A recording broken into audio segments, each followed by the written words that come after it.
우리가 세상 살다가 보면 상당한 고통 속에 빠질 수가 있습니다.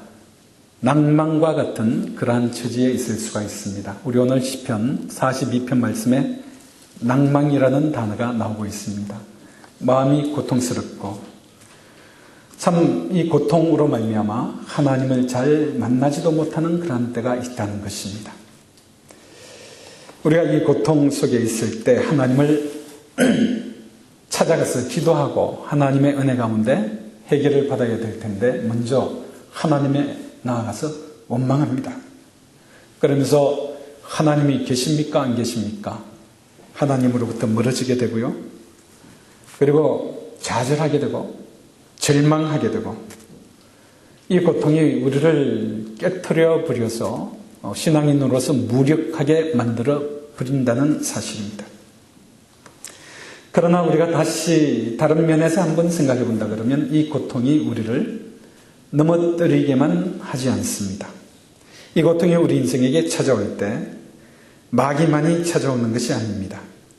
이 고통이 있을 때 하나님께서는 우리에게 성령을 보내주십니다. 성령님이 하시는 일은 고통을 통해서 하나님께 가까이 나아가도록 하는 그러한 일을 하시는 것입니다. 고통 속에서 하나님께서 나에게 주시는 그 음성을 성령님께서는 세밀하게 듣도록 역사하여 주시는 것입니다. 어떻게 보면 우리가 신앙생활에 연조를 넣고 또 성경에서 가르쳐 주시는 그런 말씀을 안다면 실제로 우리의 약함을 통해서 우리에게 역사하시는 하나님을 찾아야 되는 것이 정상입니다. 하나님은 우리를 돕는다고 말씀을 하고 있기 때문입니다. 하나님을 찾아서 친밀한 예수 그리스도와 연합을 해야 되는 것입니다. 그리스도 안에 고통이 있을 때는 더욱더 들어가야 되는 것입니다. 우리 구역공과 지난번 설교에도 있었습니다마는 도피성으로 들어가야지 거기에서 예수를 만날 수 있다는 말씀입니다. 이러한 관점에서 보면 고통은 무조건 나쁜 것은 절대로 아니다. 하나님이 우리를 사랑하시기 때문에 가끔 보내어주시는 하나님의 놀라운 선물이 되는 것입니다. 이러한 고통 때문에 우리가 하나님을 한 단계 다른 차원에서 만나게 되고요. 하나님의 사랑과 능력을 체험할 수 있게 된다는 것입니다. 우리가 이러한 주님과 더욱더 가까워진다 그러면 고통은 우리를 위해서 놀라운 사역을 하고 있게 되는 것입니다. 사랑하는 성도 여러분, 고통과 고민과 번민과 낭만 같은 것이 있다 그러면 이것을 변화와 성숙의 기회로 삼게 되기를 주님의 이름으로 축원드립니다. 고통을 통해서 우리를 어루만지시는 하나님의 손길에 우리 자신을 맡겨야 되는 것입니다. 그러면 우리 하나님께서 우리를 더욱더 아름답게 정결하게 만들어 주실 것이고 귀한 그릇으로 빚어 주실 것이기 때문입니다. 우리 오늘 시편 42편 말씀에 보면 저자가 고라의 자손이라고 쓰여져 있습니다. 42편이 43편과 연결이 되어 있거든요.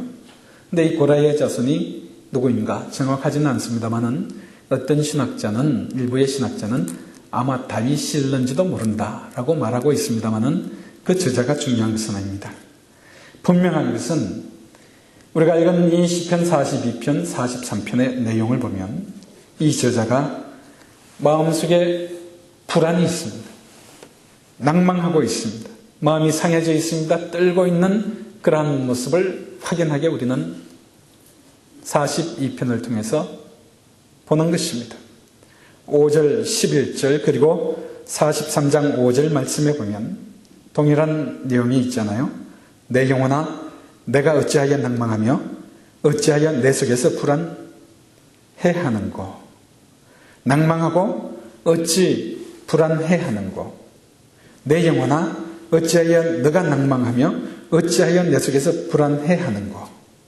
마음이 낭망하고 절망하고 불안하고 하고 있다는 사실입니다. 4절 말씀 끝에 보면 이런 말씀까지 있습니다. 내 마음이 상하는도다. 마음이 상해져 있습니다.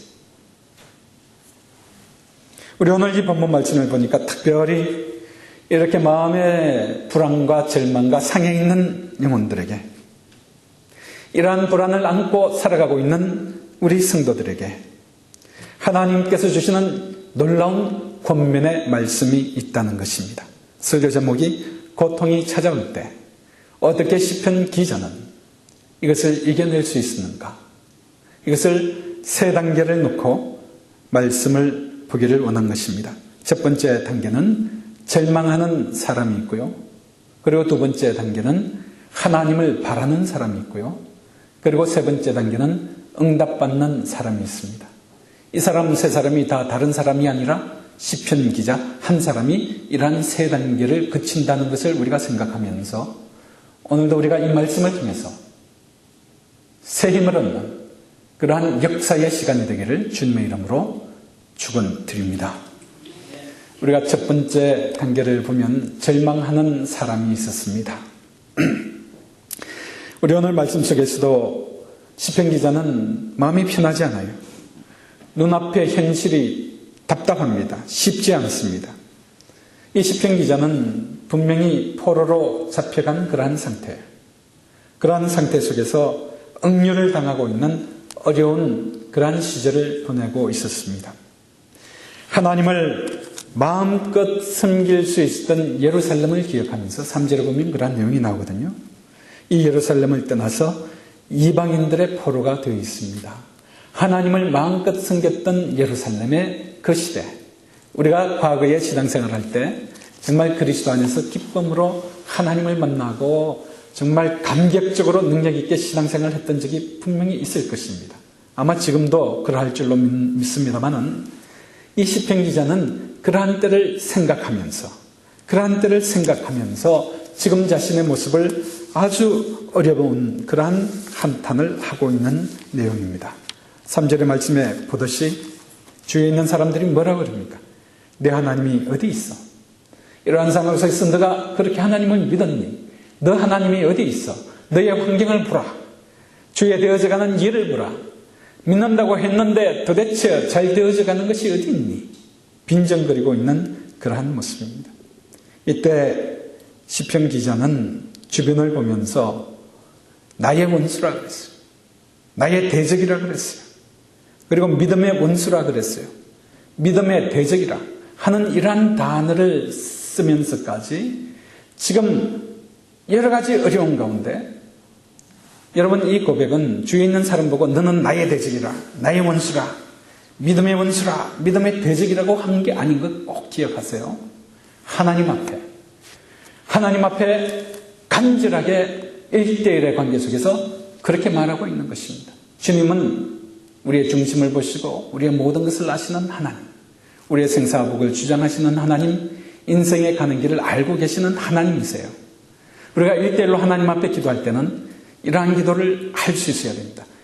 원수가 나의 대적이 이렇게 기도할 수 있는 그 근거는 만약에 내가 잘못하고 나의 중심이 흐트러져 있다 그러면 하나님께서 나를 분명히 심판하시고 나를 손댄다는 것을 알고 있는 사람이 이렇게 기도하고 있다는 사실.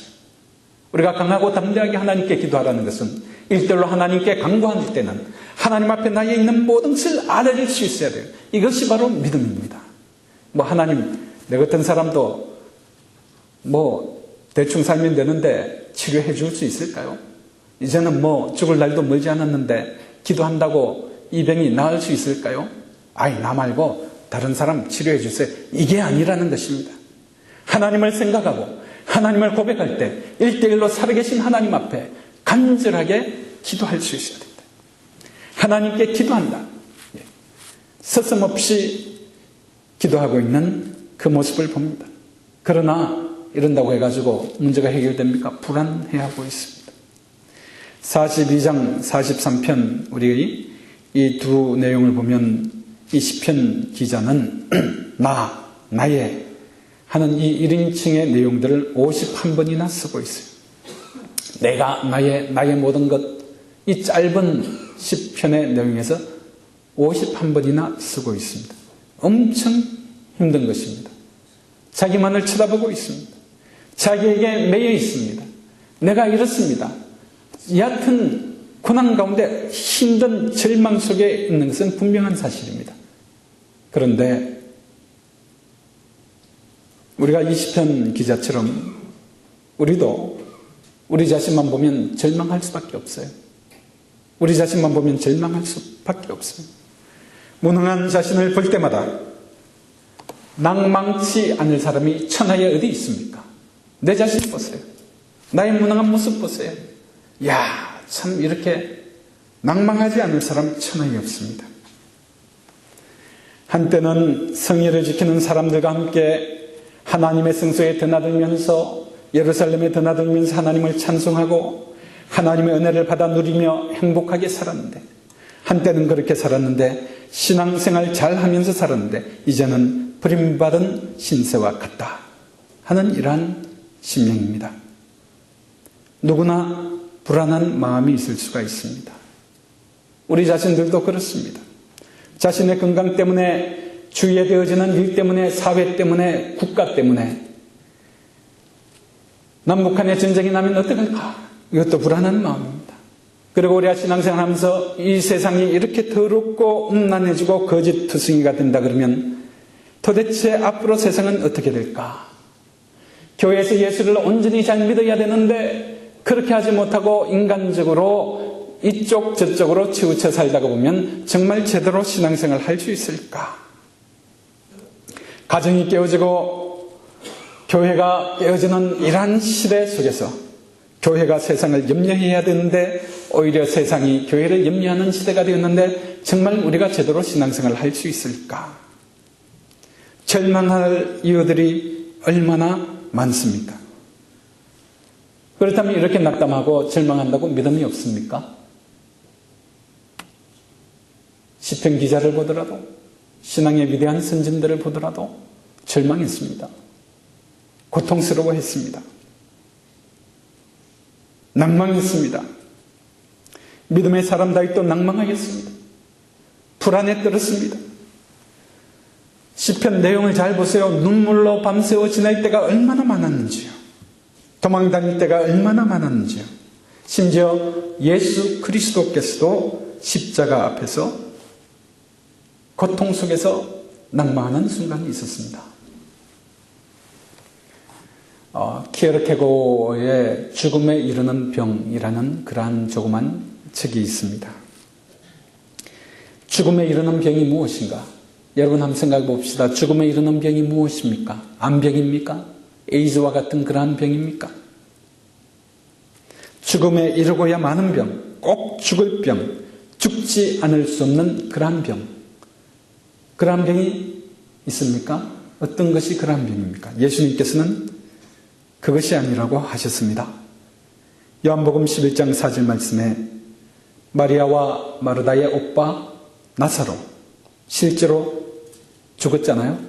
실제로 죽었음에도 불구하고 예수님께서는 이 병은 죽을 병이 아니다 라고 선언하시면서 오히려 이 병을 통해서 하나님께서 더 큰 영광을 받으실 것이다. 이로 인하여 하나님의 아들이 영광을 받으실 것이다 라고 분명히 선포하셨습니다. 진짜 죽음에 이르는 병이 무엇인가? 키에르케고는 그 책에서 이렇게 말합니다. 그것은 절망이다. 이 세상과 다른 사람과 자기 자신에 대한 절망, 낙담이다. 낭만이다. 이것이 바로 죽음에 이르는 병이다. 실존적인 절망, 이렇게 말하고 있는 것입니다. 이 절망은 죽음이나 자살로도 해결할 수 없다고 말합니다. 절망은 죽을 수밖에 없는 병이면서도 육체적인 죽음으로도 해결할 수 없는 병이라고 분명히 선포하고 있습니다. 그리고 이 절망은 이례적이 아니라 연속적이고 한번 이 병에 걸리기 시작하면 끝까지 영원하도록 그곳에서 벗어날 수 없다는 것입니다. 이 절망이라는 병이 어디에서 오는가? 죽음에 이르는 병이 어디에서 오는가?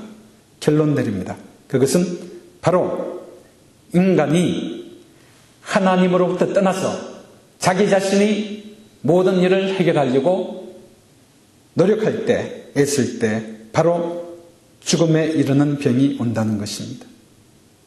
죽음의 병에 이르는 그러한 일은 가장 비참한 일이다. 그러나 그 병에 걸려 있다는 것은 가장 희망찬 일이 될 것이다. 왜냐하면 이 절망으로 말미암아 절대적인 하나님을 찾을 수 있기 때문이다. 이렇게 역설적으로 결론을 내렸습니다. 절망은 죽음에 이르는 병이라 그랬어요. 그래서 이 병은 어떻게 해서 고쳐진다고요?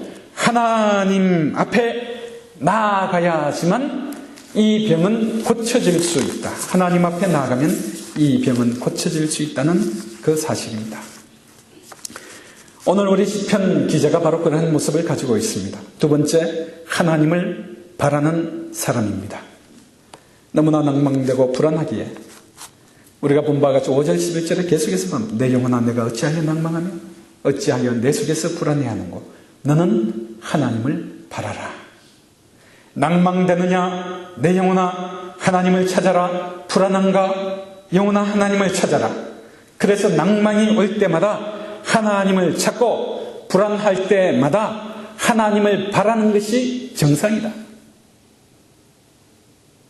낭만과 절망과 죽음과 같은 그러한 고난이 있을 때 우리들은 하나님을 바라보고 하나님을 찾는 것이 정상이다. 이것이 오늘 말씀에서 주는 중요한 포인트입니다. 그렇다면 하나님을 바라는 것이 무엇입니까? 하나님을 어떻게 바라야 되는 것입니까? 1절 말씀에 하나님이여 사슴이 시냇물을 찾기에 갈급한 같이 내 영혼이 주를 찾기에 갈급하나이다. 특별히 팔레스타인 중동 지대에 건기가 되면 비가 오지 않습니다. 그러면 완전히 사막지대입니다. 물이 없습니다. 근데 사슴이 목이 말라 시냇물을 찾는데 물이 없어요. 시냇물 흔적도 없습니다. 온종일 사막을 누비면서 물을 찾는데 시편 기자가 그 모습을 보면서 내가 낭망할 때에 하나님을 찾는다면 바로 저렇게 찾아야 되는구나. 이것을 깨달은 것입니다. 시편 기자는 낭망했어요. 고통 속에 있어요. 마음을 어찌할 줄 몰라요. 바로 저 사슴처럼 찾아야 되겠다. 이 사슴은 물이 없으니까 결국 땅을 팝니다. 뒷발질해서 그 사막을 팝니다. 파면 물이 나올까? 파도 물은 나오지 않고 지쳐서 결국 이 사슴은 자기가 판 구덩이에 자기 몸이 들어가고 거기에서 자기의 무덤으로 생애가 끝나게 되는 것입니다. 사슴은 간절했습니다. 물이 아니면 죽음이다. 물을 찾으면 살고 물을 찾지 못하면 나는 죽음이다. 하나님을 찾을 때 저렇게 찾아야 되는 것이구나. 낭망될 때에는 저런 식으로 하나님을 바라보아야지 이 낭망을 벗어버리고 일어설 수 있겠구나. 시편 기자는 이렇게 깨달은 것입니다. 여러분, 우리도 절망할 때 불안할 때 어떻게 하실 것입니까? 멍청하게 그냥 있으면 됩니까? 비정상입니다. 하나님 아니면 죽음이다 하는 심정으로 하나님을 찾아야 되는 것입니다. 막달라 마리아라는 그 부끄럽게 살아간 그 부끄러운 인생을 살아간 그러한 여성이 있습니다. 예수를 만나 새 사람이 되었어요. 새 인생을 찾았습니다. 저분이 계시는 이상 나는 저분을 따라갈 것이고 저분을 따라가면 이제 앞으로 내 인생은 다 행복하게 성공적인 인생이 될 수 있을 것이야 생각하며 따라다녔으나 예수님은 맥없이 십자가에 못 박혀 돌아가셨습니다. 처형당했습니다. 막달라 마리아의 마음은 흔들렸습니다. 내려앉았습니다. 온몸이 그냥 물처럼 쏟아졌습니다. 소망을 다 잃어버렸습니다. 안식일은 움직이지 못하니까 안식일이 지나서 죽은 시체라도 한번 봐야 되겠다. 새벽에 무덤을 향해 달려갔습니다. 얼마나 절실한 심정으로 죽은 시체라도 찾아봐야 되겠다. 그런데 가서 보니까 시체가 없습니다. 주에 같이 갔던 여자들 실망하고 돌아갑니다. 그러나 포기하지 아니하고 나는 시체라도 봐야 돼. 이대로 떠날 수가 없어 하면서 무덤에 있는 바위를 붙잡고 거기에 무릎을 꿇고 흐느껴 울었습니다. 바위를 움켜 안고 눈물을 한없이 흘렸습니다. 이 정도가 바로 사슴이 시냇물을 찾듯이 여호와를 찾는 자의 심정입니다. 죽었습니다. 시체도 없습니다. 그냥 붙잡고 울고 갈망합니다. 그때 예수님께서는, 부활승천하신 예수님께서는 제일 먼저 이 여인에게 찾아오셨습니다. 하나님의 축복은 여기에 있는 것입니다. 할렐루야. 이런 심정을 가지고 주님을 찾아야 되는 것입니다. 낭망하십니까? 고통이 있습니까? 주님을 찾아라고 말씀을 하고 있는 것입니다. 그리고 세 번째 단계의 사람은 응답받는 사람입니다. 사슴이 시냇물을 찾듯이 말씀을 피해야 하고 말씀의 은혜를 받아야 되고, 사슴이 시냇물을 찾듯이 지금 설교 말씀 가운데서도 절박하게 하나님의 음성을 들을 수 있어야 됩니다. 하나님의 말씀 한마디에 에스겔 골짜기의 마른 뼈다귀들이 생명을 얻어 일어나지 않았습니까? 하나님의 말씀은 진리입니다. 영혼을 소생시킵니다.